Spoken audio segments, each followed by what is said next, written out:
आज की वीडियो बहुत इंपॉर्टेंट वीडियो रहने वाली है। आज हम हिंदुस्तान एरोनॉटिक लिमिटेड के बारे में बात करेंगे। हम बात करेंगे भारत डायनेमिक लिमिटेड के बारे में और हम बात करेंगे भारत इलेक्ट्रॉनिक लिमिटेड के बारे में भी। साथ में हम ये भी जानेंगे कि भाई अब मार्केट कैसा परफॉर्म करेगा, मंडे को मार्केट किस तरह की ग्रोथ में रहने वाला है। कुछ ऐसी खबरें निकल के सामने आ रही हैं जो कि हिंदुस्तान एरोनॉटिक को पूरा हिलाकर रखेंगी। बीडीएल को लेकर भी जबरदस्त खबरें आ रही हैं। साथ ही मार्केट को लेकर भी कुछ अपडेट्स हमें देखने को मिल रही हैं। तो इन सब चीज़ों के ऊपर चर्चा करते हैं और कंक्लूजन पे भी आएंगे कि ओवरऑल चल क्या रहा है। सबसे पहले तो ओवरऑल जो निफ्टी 50 है, जो मार्केट है, ओवरऑल की बात कर रहा हूँ मैं, वो अप ट्रेंड में है। लेकिन अगर शॉर्ट टर्म के टाइम फ्रेम में देखें, यानी कल या परसों के डेटा के हिसाब से देखें, तो मार्केट थोड़ा साइड वेव चला गया है। यानी कि हल्का सा कह सकते हैं, एक वोलेटाइल हमें मार्केट लग रहा है। तो यहाँ पर गाइज ये बात हम अच्छे से जानते हैं कि जो मार्केट होता है सिर्फ ऊपर ऊपर ही नहीं जाता, थोड़ा डिप भी देखने को मिलता है और ऊपर जाने से थोड़ी प्रॉफिट बुकिंग भी देखने को मिलती है। और ये बहुत सिंपल और कॉमन बात है, हर कोई इन्वेस्टर इस बात को जानता है अच्छे से। रिसेंटली निफ्टी 50 की बात करें तो 26,000 के आसपास ट्रेड हो रहा है। 21 नवंबर की बात करें तो निफ्टी 50 26,068 यानी कि 68 रुपीज़ पे क्लोज हुआ था। और ये बात भी बहुत इंपॉर्टेंट हो जाती है कि जो निफ्टी 50 है अपने ऑल टाइम हाई वाले जोन के बहुत करीब है। जो ऑल टाइम हाई वाला जोन था उसके बहुत पास है। ये बहुत इंपॉर्टेंट बात है। वहीं सेंसेक्स की बात करें तो सेंसेक्स भी आप देखेंगे तो 85,000 के आसपास हमें ट्रेड होता हुआ नजर आ रहा है। और अभी कल परसों लगभग 0.47% का डाउनफॉल कराया है और अभी दो एक दिन से 0.47% के आसपास ये क्लोज होता हुआ नजर आया। लेकिन अभी भी सेंसेक्स को अगर ओवरऑल देखें तो पॉजिटिव ही आपको देखने को मिलेगा। एक बुलिश सिग्नल अभी भी सेंसेक्स में है। तो ये दो बातें तो हमें ध्यान रखनी है। पहली बात तो निफ्टी 50 काफी करीब है अपने ऑल टाइम हाई के। दूसरा, सेंसेक्स भी पॉजिटिव मूवमेंट में है। और अगर हम गिफ्ट निफ्टी को देखें, गिफ्ट निफ्टी आप यहाँ पर स्क्रीन पे देखिए, मैंने ग्रो के अंदर गिफ्ट निफ्टी को खोला हुआ है और यहाँ पर हमें देखने को मिलता है 26,100 से लेकर 26,200 के रेंज में गिफ्ट निफ्टी देखने को मिल रहा है। मतलब इंटरमीडिएट सेंटीमेंट है, यानी न्यूट्रल से पॉजिटिव की तरफ गिफ्ट निफ्टी बढ़ रहा है। तो जो पैनिक वाली सिचुएशन है वो तो नज़र नहीं आ रही, यानी कल मार्केट में इतना पैनिक देखने को नहीं मिलेगा। तो सोचने वाली बात यह है कि भाई कल मार्केट कैसा रहने वाला है। अगर हम प्रोबेबिलिटी के हिसाब से सोचे तो साफ नज़र आता है कि शॉर्ट टर्म में, यानी कि आने वाले कुछ दिनों में, निफ्टी 50 25,900 के आसपास हमें देखने को मिलेगा और या फिर 26,050 के आसपास देखने को मिलेगा। ये इसका रेजिस्टेंस जोन है। अगर हम छोटे टाइम फ्रेम में देखें, यानी कि आने वाले कुछ दिनों का डेटा उठाकर देखें, तो निफ्टी 50 का जो सपोर्ट जोन है वो 25,900 से लेकर 26,050 के आसपास देखने को मिलेगा और जो रेजिस्टेंस जोन है वो 26,300 के ऊपर आपको देखने को मिलेगा। मतलब कि जो रेंज चल रहा है वो लोअर एंड पे डिप बाय हो सकता है और अपर एंड पे प्रॉफिट बुकिंग हो सकती है। इस तरह का माहौल देखने को आ रहा है।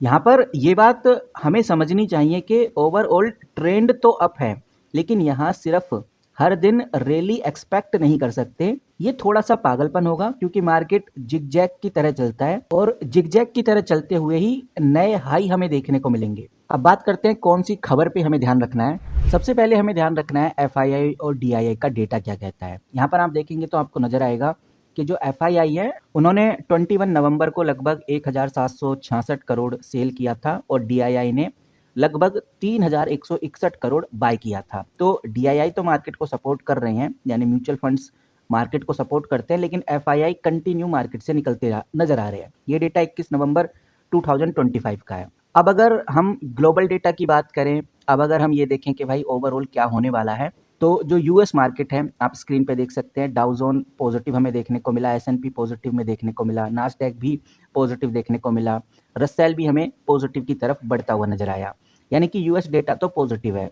अब यहाँ पर समझने वाली बात यह कि इंडियन स्टॉक मार्केट या गैप अप खुलेगा या फिर गैप डाउन खुलेगा। तो अगर मार्केट गैप अप खुलता है तो 26,000 जो 68 प्राइस हमें देखने को मिल रहा है इससे ऊपर ही मार्केट खुलेगा, और अगर गैप डाउन खुलता है तो 26,068 जो निफ्टी प्राइस दिख रहा है इससे नीचे खुलेगा मार्केट। तो कल मंडे को क्या होगा, मार्केट कैसा परफॉर्म करेगा, इसकी और क्लियरिटी संडे यानी कि आज 23 नवंबर शाम के 6:30 बजे से लेकर 11 बजे के बिटवीन में हमें देखने को मिल जाएगा, क्योंकि इस टाइम जो गिफ्ट निफ्टी है उसका डेटा आ जाता है। अगर गिफ्ट निफ्टी ग्रीन रहा तो मंडे को गैप अप मार्केट देखने को मिलेगी, वहीं गिफ्ट निफ्टी अगर रेड रहा तो मंडे को गैप डाउन देखने को मिलेगा। तो गिफ्ट निफ्टी जरूर चेक करिए, क्योंकि ये जो गिफ्ट निफ्टी है लगभग 70 से लेकर 75% का डायरेक्शन क्लियर कर देगा। तो ओवरऑल जाना कि भाई मार्केट में हलचल है, अब ट्रेंड है, यूएस मार्केट पॉजिटिव है, गिफ्ट निफ्टी का डेटा आना बाकी है, लेकिन पुराना गिफ्ट निफ्टी का डेटा उठाकर देखें तो उसमें पॉजिटिविटी है। नाउ चलिए अब बात करते हैं अगली बड़ी अपडेट की तरफ। ये बड़ी अपडेट आ रही है द इकोनॉमिक्स टाइम्स के आर्टिकल से। आर्टिकल आप देखेंगे तो 23 नवंबर 2025 का है और आज भी 23 नवंबर है, यानी आज संडे का आर्टिकल है ये।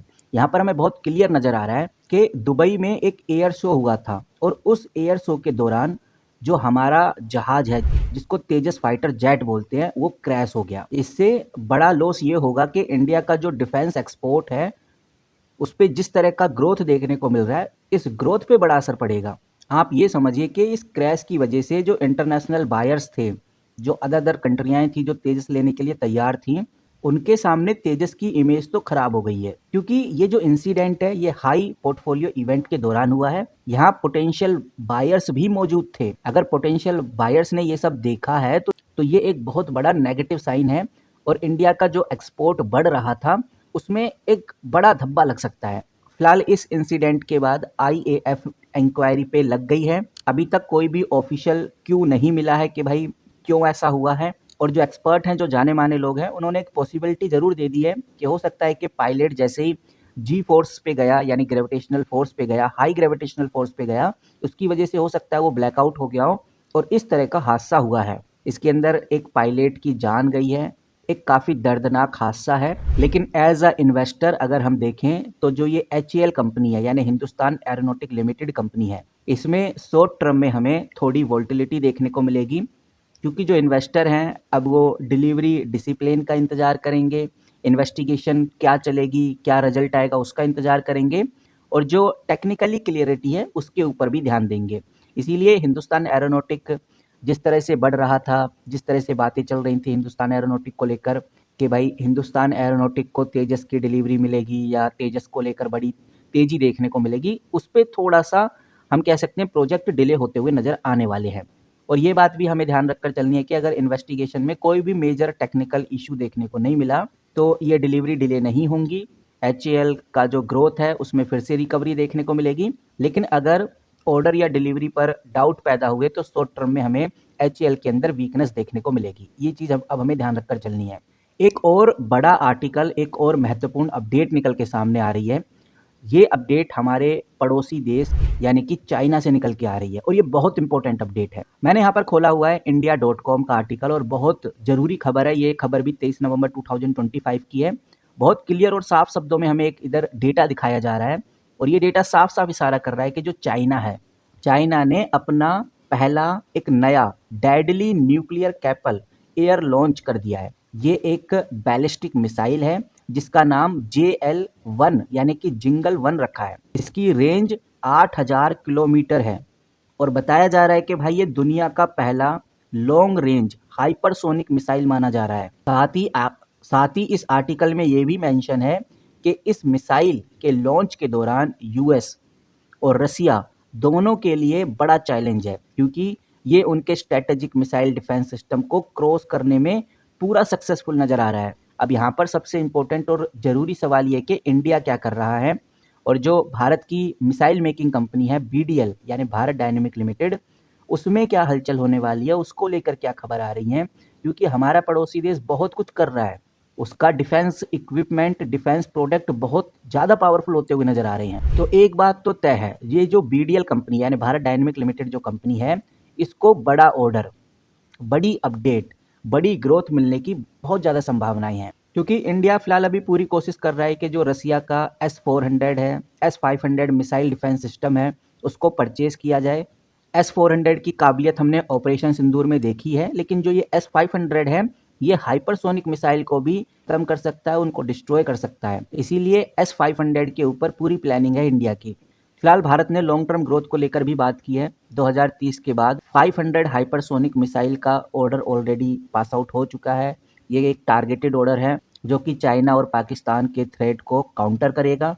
इतना ही नहीं, एक आर्टिकल में ये भी बताया गया, मैं ऑलरेडी इस आर्टिकल के बारे में वैसे काफ़ी बार बात कर चुका हूँ, यानी कि इस अपडेट के बारे में ये बताया जा रहा है कि भाई जो इंडोनेशिया है वो बहुत इंटरेस्टेड है हमारी मिसाइल खरीदने में। इंडोनेशिया ने ऑफिशियली बहुत अच्छा इंटरेस्ट दिखाया है ब्रह्मोस सुपरसोनिक मिसाइल खरीदने के लिए, और ये बात इंडिया के डिफेंस मिनिस्टर ने भी कन्फर्म की है।